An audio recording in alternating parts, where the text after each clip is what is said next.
Black Dice Gaming.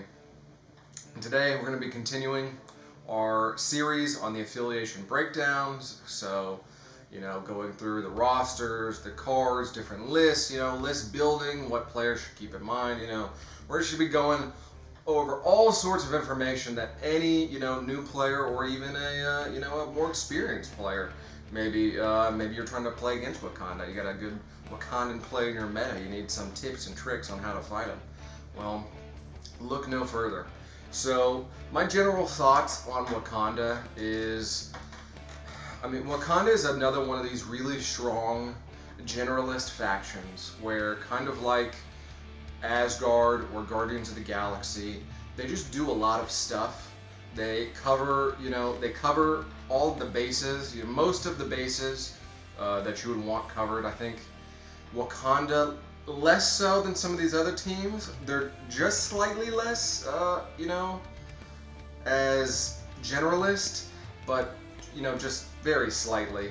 The big thing that Wakanda doesn't have that, some of the other generalist teams do is that, number one, they don't have a lot of throws.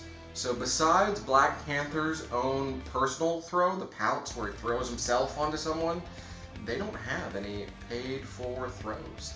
So this is that's one of their big areas of weakness, so, which I guess kind of makes sense, since most of these people are human-ish level in strength or a little bit stronger, not, I know Black Panther has some superhuman stuff, but he's, nowhere near the level of Cap, obviously. So, I think the other great thing, probably the biggest strength, honestly, of Wakanda is the amount of rerolls they have. And that leads to just a high level of consistency, which in miniature games is a really big thing, honestly. So rerolling dice, kind of like in card games, drawing cards, these are two of the most powerful things you can do in those games. And so being able to reroll your dice at will, between Shuri's rerolls and between, the King of Wakanda ability, which we'll get to, it's just a ton of rolls whenever you need them. If you need a crucial roll to happen, you can increase your odds significantly of that going off. So I think that is just a really crucial ability that this team, one of the reasons why it continues to get as much play as it does is just, the strength of that consistency, especially for competitive gaming. And then, last, Wakanda's big thing is they got a lot of pushes. They have a lot of pushes. So half of their roster has guaranteed pushes. So obviously we have the Panther Gauntlets with Shuri. Shuri, we've talked about her in a ton of our other videos. We'll briefly, when we get to the roster, we'll talk about her some more. But she really is just one of the strongest characters in the game. And so having access to her in Affiliation is huge. And then also you got Black Panther, who has a guaranteed push on his strike as well. So just a really nice combo, control combo between the brother and sister pair there. So that'll bring us to our Wakandan leadership ability, which is King of Wakanda. So as you can see on the screen here, this ability lets you reroll during any attack, dodge, or defense roll, and get to reroll one of your dice. And that character spends 1 power. And this is now just once per roll. So you can't use this ability multiple times during the same roll, but you can use it multiple times during the same turn. This is particularly powerful on power generating attacks because, kind of like the Oscorp weaponry for Green Goblin, it almost always pays for itself. So most of the time you are gonna be power neutral on this, but you're getting an extra power. That's just really strong. It's a really strong dice manipulation ability, and particularly too because this lets you do it on dodges as well. So while they don't have a ton of throws, their own defense against throws, as a faction, is pretty decent. Particularly because most of the characters have pretty high physical defense thresholds themselves. Black Panther and Killmonger both have 4 physical defenses, and then Okoye has, she is lower, her and Shuri are lower, but you have all the rerolls. And Okoye has her own personal reroll on top of that as well. So it's really just a ton. a ton of rerolls. But yeah, a really strong leadership ability, and something that you can just throw in. Any character benefits from being able to re-roll their dice like that. There's no kind of specific circumstances that I need to be like, oh man, this character's not as good. It's not like I'm throwing an Ant-Man into the Avengers and none of his powers are reduced. It's not like that. You can throw in any character and they will perform. They will perform better in Wakanda, point blank. And that's just that's a good ability to have. So that will bring us to our roster. So the roster right now, not too big. You have Black Panther, Killmonger, Shuri, and Okoye. So not too many options, but the core of that team is really, really cheap. So for 4 people, it's 13 points. And that leans itself to some just really easy list building with Wakandans, frankly. I think Wakandans, more than any other team, you kind of want all of your people on the team. Now you can get away with less, depending on the scenarios, but some of their cards just really generate towards having that full Wakandan roster. And so you're typically going to be seeing Wakanda with those 4 members, and then throwing in that 4-point character to augment some of their weaknesses. But that's a really strong list building avenue to go off in. And with all of every day, more and more strong 4-point characters coming out, it is just so easy to slot in really powerful characters to Wakanda. And not much changes. Your team largely has played the same from release up until now, which is not bad. Maybe some players that have been playing the whole time might get a little stale for them, but I don't know. There's so much variety and things changing in this game. Unless you're purposely trying to play the same thing over and over again, There's just a ton of variety. Yeah, the roster itself, not huge. One of the smaller rosters we have, but a very strong one, a real nice one. And, potentially we might be having Storm added to that roster as well. So we'll see when these X-Men come out. At one point she is the Queen of Wakanda, so I think it would make sense that she would eventually get added. It still doesn't make it too big, and her in Wakanda Forever. A man can dream, but yeah, very excited to see. Hopefully maybe some more people get added to this roster. But for now, it's still a very solid one. Now that'll bring us to our cards. So there are 2 specific Wakandan cards. The first one being, obviously, Wakanda Forever. Now, if you look up at the screen here, you'll see some of the rules. Wakanda Forever is one of the strongest affiliation cards in the game. The ability, you pay 1 power across your entire, each person on your team, and then they get to make a free attack immediately. That's just huge. 4 power for essentially 2 activations worth, if you can get everyone, if people aren't dazed, or if they're, if everyone's in range and stuff. Under ideal circumstances, essentially 2 free activations worth of attacks. This is particularly nasty on characters like Killmonger, especially if you pop the card that we're going to talk about later. His card, you're just having a ton of dice in 1 turn. You could potentially, between Usurp the Throne, giving you extra dice, and then his own passive, giving you extra dice as long as you've attacked that same target twice. You can easily add 10 dice in a turn to your attacks. It's huge. If you get 3 attacks. So Wakanda Forever, just really, really strong. There's literally no reason why you should ever not be playing this card. You truly are doing it wrong if you are not playing this card. Yeah. And so, like we talked about with the roster, though, as you can see, this card does kind of lean itself towards, I want to play the whole team, because you want to get the most bang out of your buck for this card. And this card, it will change totally change the face of games. You know, especially on certain missions and matchups where another Panther Gauntlet, another strike with Black Panther is pushing people just totally out of contesting range for stuff. I mean, it's just really strong. It lets you move, and then get an attack off. I mean, it's just the applications for this card. I mean, it's just truly endless. Mastering that card, I think, is the key to mastering Wakanda as a faction. Knowing when you are going to get the most bang, the most opportune use to swing the game in your favor. So our other Wakanda specific card is also another really good one too, and that is Vibranium Shielding.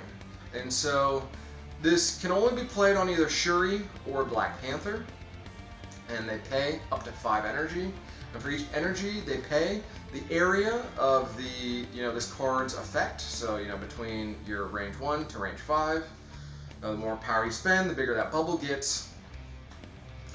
And as long as your friends are inside that bubble, they get the Iron Man invulnerability passive, so you take 1 less damage from enemy effects, but it cannot be reduced lower than 1.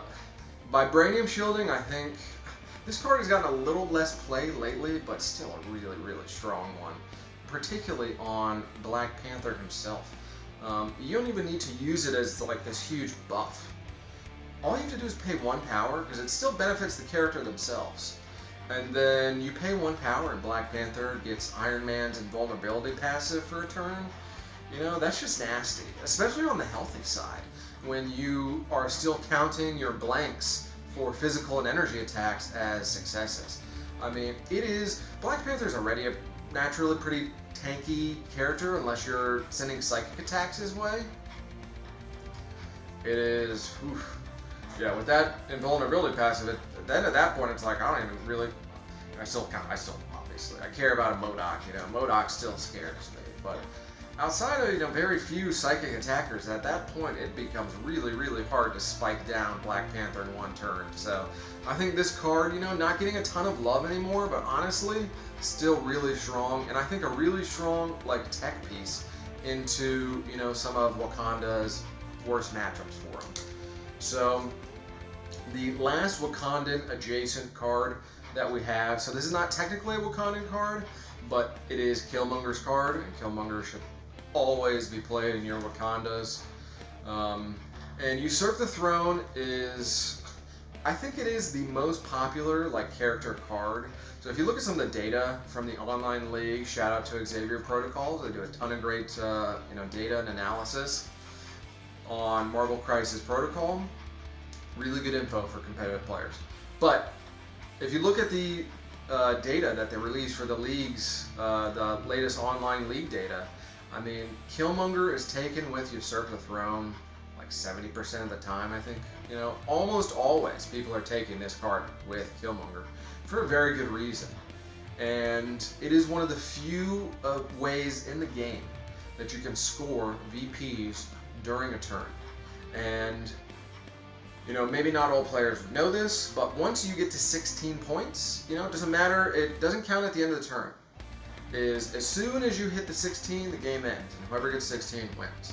So if you say you had 14 points or something, and you managed to get to 16 points with Usurp the Throne, that automatically wins you the game. It just ends the turn.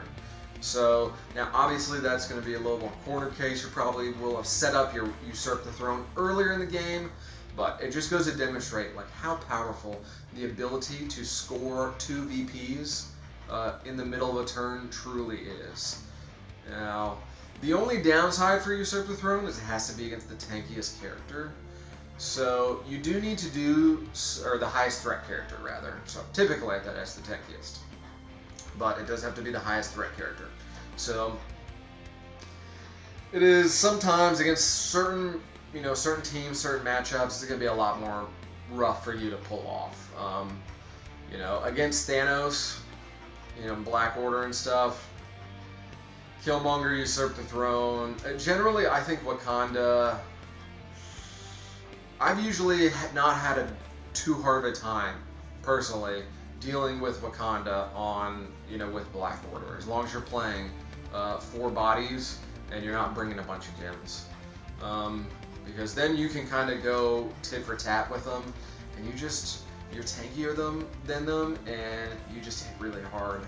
And outside of Black Panther, most of them can't stand a punch of, Corvus or chain activation. It's rough, I mean, most people can't do that, so.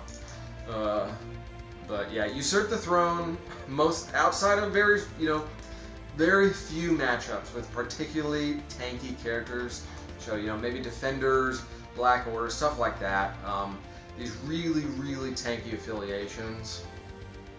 Usurp the throne, maybe not the one you want to play, but that is a very, very small, I mean, as you can see from the data, just a very small part of the time. And so that'll bring us to some Wakandan lists. And now, we talked about that, the core of your team, your Wakandan roster. It's only 13 points.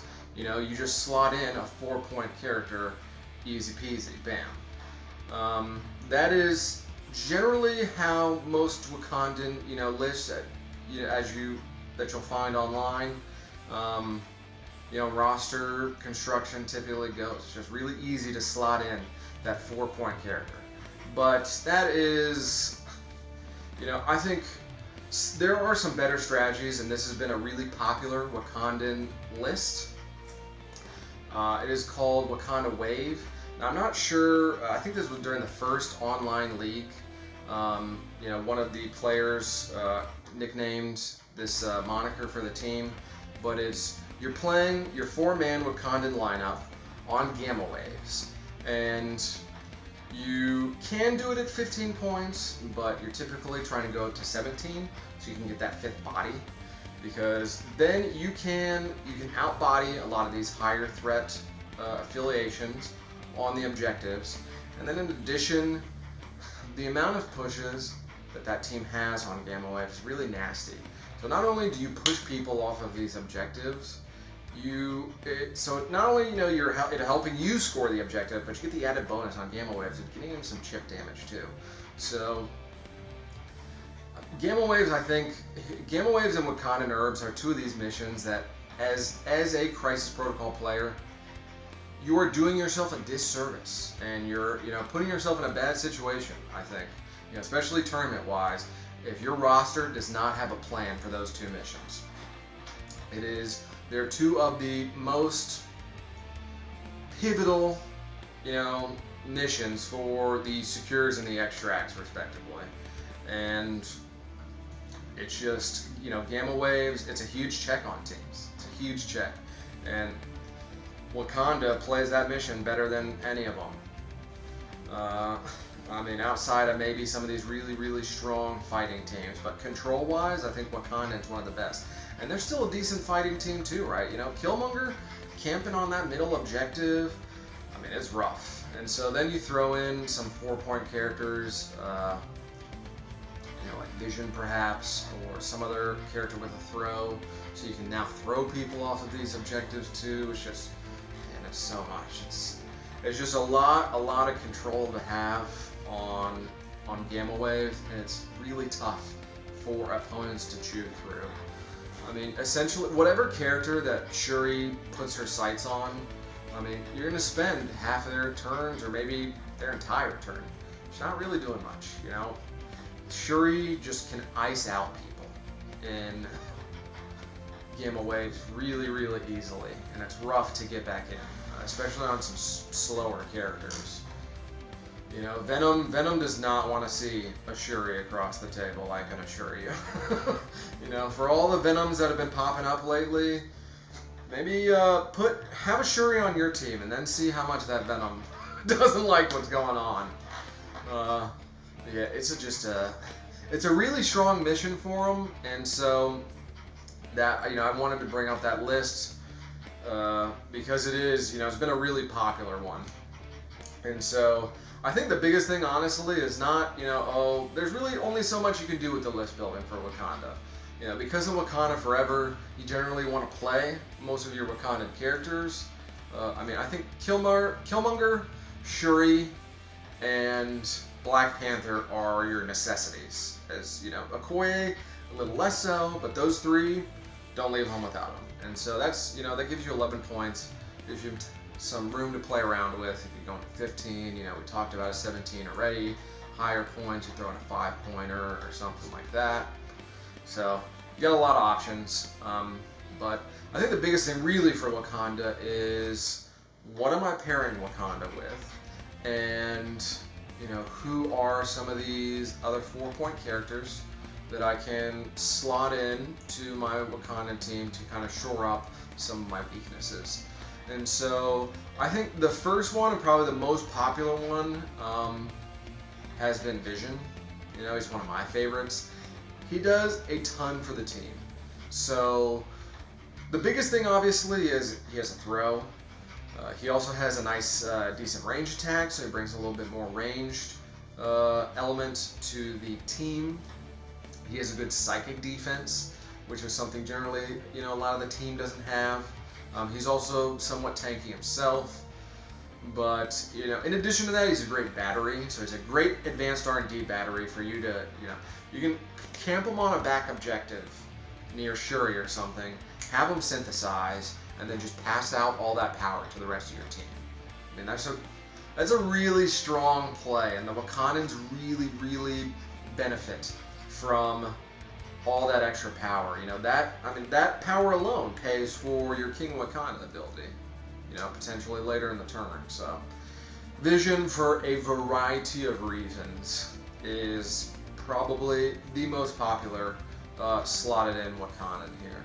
And then other than that, you know, your big things, you're looking for a 4-point character with some throws. So any 4-point character with throws. I mean, the biggest thing is who is the pair for this Wakanda, you know, for this Wakanda roster. So some of the best pairings, I think, for Wakanda. I mean, the nice thing about Wakanda is you can kind of put them wherever. Obviously, Avengers, because you got Black Panther and stuff, and you have a lot of good 4-point characters on Avengers that you can kind of slot in pretty easily here too. For that reason, also Asgard. So Asgard has, you know, some of these characters with throws, and they have, you know, Hela, I think, a really solid Wakandan character. So she gives you a psychic attack, something that team does not have access to, and then another strong physical attacker, and just, yeah, really, she has a ton of strong abilities that you want on that team. Just, you know, really tanky too. And Asgard has a lot of good 4-point characters like that you can kind of slot in. You know, I think Enchantress, when she gets released, will slot in really well to Wakanda, adding more psychic attacks, psychic defense, control elements and stuff. I mean, I think particularly Enchantress, but yeah, Asgard and Wakanda, a strong pairing. And then Asgard and Black Order too, I think, is another strong pairing, because you have these really, I mean, you have these tanky characters. Ebony Maw on Wakanda, yeah, he's expensive and you're probably not playing him with the gem, but it is a ton of control, and he has some really hard-hitting psychic attacks. He's short and he has a throw too, you know. He brings a lot of elements, you know, again, that Wakanda kind of missing.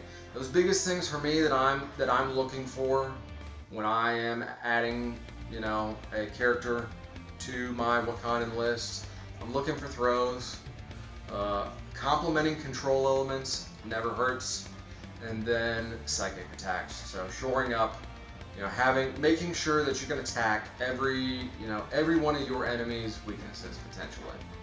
So these are the things that I would have in mind, that I would consider.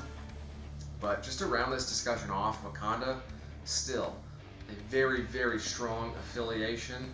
And just because they don't have very many options roster-wise, as we've seen some from the Web Warriors, just because you don't have very many roster members does not mean that your affiliation cannot be exceedingly strong and also exceedingly flexible. So as more and more characters come out, I mean, just the options that we are constantly, getting, it's great. I love it, and I'm really excited to see, you know, some of the direction that they take some more of these affiliations and whatnot. So I hope that this information has helped you guys, you know, for any newer players or older, more experienced ones.